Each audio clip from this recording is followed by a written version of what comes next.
बात लिखी है, बड़ी पावरफुल। लिखा, शाऊल जब अंधा हो गया, जब वो परमेश्वर के लोगों को सताता था, और अंधा होने के बाद जब वो उसके जो लोग थे, उसने कहा कि मुझे साथ वाले नगर में छोड़ दो, अंधा। और बाइबल कहती 3 दिन रात उसने कुछ ना खाया ना पिया, और वो प्रार्थना करने लगा। और परमेश्वर अपने एक चेले के पास जाके कहता है, उसकी आत्मा कहती है, हनन्या जा, उठ और फलानी फलानी स्ट्रीट में, गली में जा जो सीधी कहलाती है, उस गली में जाके एक तरसुस वासी को पूछ, यानी कौन है यहां पर जो वहां से आया है, क्योंकि देख वो प्रार्थना कर रहा है।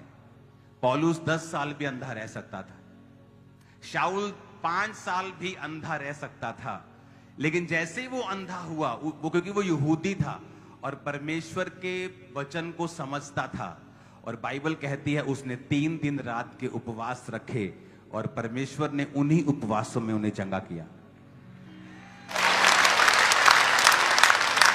जिस यूरोप को आप आज क्रिश्चियन कॉन्टिनेंट के रूप में देखते हो, आज चाहे बेदारी वहां कम है या ज्यादा है, हम इसमें नहीं जाएंगे, लेकिन वहां हर जगह चर्च है, हर गली में चर्च है। वो मिशनरी यात्राएं किसने की थी?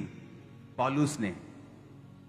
और जानते हैं पौलुस की शुरुआत कहां से हुई? ये तो हीलिंग हुई थी, ये तो पौलुस के जिंदगी की हीलिंग की शुरुआत थी। लेकिन पौलुस की दूसरी शुरुआत, जब मैं यहां पे प्रीच कर रहा हूं, तुम्हारे माइक्स बंद, इतनी कॉमन सेंस तुम में होनी चाहिए सब में, और मूवमेंट बंद कर दो, गवाहियां बंद कर दो, सोचना देखना सब बंद कर दो। पौलुस की दूसरी शुरुआत हुई जब वो पहली मिशनरी यात्रा के ऊपर गया। वो फोटो देखेंगे स्क्रीन के ऊपर, पौलुस की जो पहली मिशनरी यात्रा, मैंने अपने बाइबल से फोटो खींची है कि पौलुस की जो पहली मिशनरी यात्रा है पौलुस की।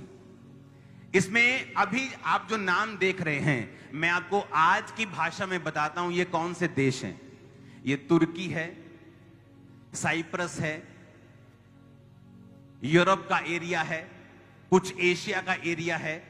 जहां जहां पौलुस अपनी पहली, दूसरी और आगे अपनी यात्राओं में गया, वहां वहां बेदारी हुई और बड़े काम हुए।